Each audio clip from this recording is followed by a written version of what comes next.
Good morning, Bitcoins! Today is Wednesday, October 8th, 2014 at 10:30 p.m. in Bangalore, India. I'm MadBitcoins and I'm here to say I love MadBitcoins in a major way. Special thanks to Bitcoin donors 0.003035508 and 0.0016666.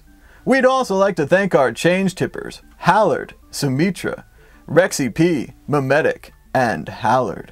Here are today's MadBits. Bitcoin prices are up slightly, with WinkDex reporting a last of 347, a high of 347, and a low of 326. Litecoin is at $3.83 a coin. Venezuelans turn to Bitcoins to bypass socialist currency controls. With tight controls from the top on hard assets and no apparent ban on Bitcoin, Venezuelans are turning to Bitcoin in a big way. With their own currency dropping more than 60% in the last year, Venezuela exemplifies the exciting future of Bitcoin in developing nations. With the Bitcoin exchange launching soon, and Venezuelans already buying Bitcoins from friends to buy gift cards to spend at Amazon.com because they don't have credit cards, the future is already bright in Venezuela. CAVIRTEX, Bitcoin withdrawals, disabled since Monday.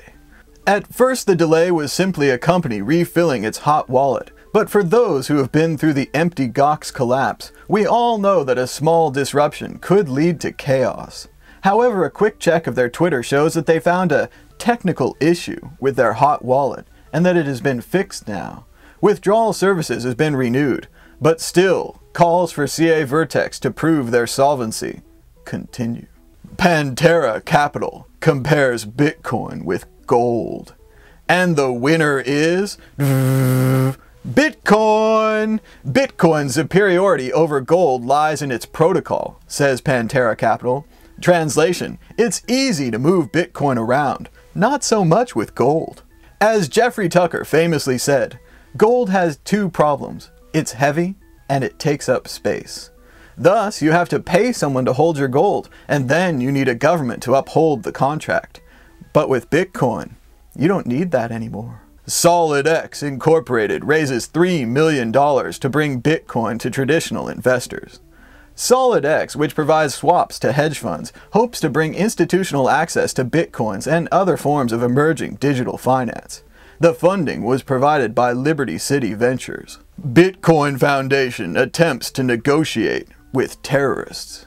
In a lengthy and detailed letter to Super Nintendo Losky, let's face it, he won't read it anyway, the Bitcoin Foundation lays out their objections to the NYDFS's rash and ill-planned attempted regulation of Bitcoin, covering all the major points such as how Bitcoin is a global currency and companies are already planning to block the state of New York from accessing their services, how having different laws for banks and Bitcoins creates an unfair two-tier system, and how cracking down on technology that has a communicative function could even be unconstitutional under First Amendment grounds, to say nothing of the fact that it won't work, and that cutting the head off of one hydra only makes it grow more. The internet sees censorship as damage and will route around it.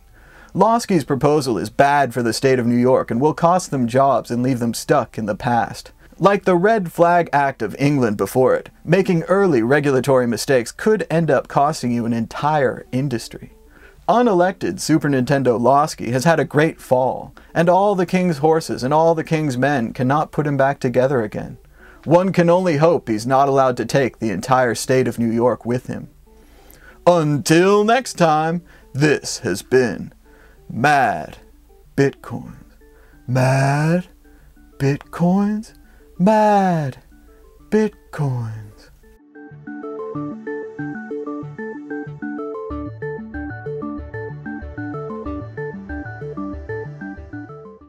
People say I'm the life of the party because I tell a joke or two.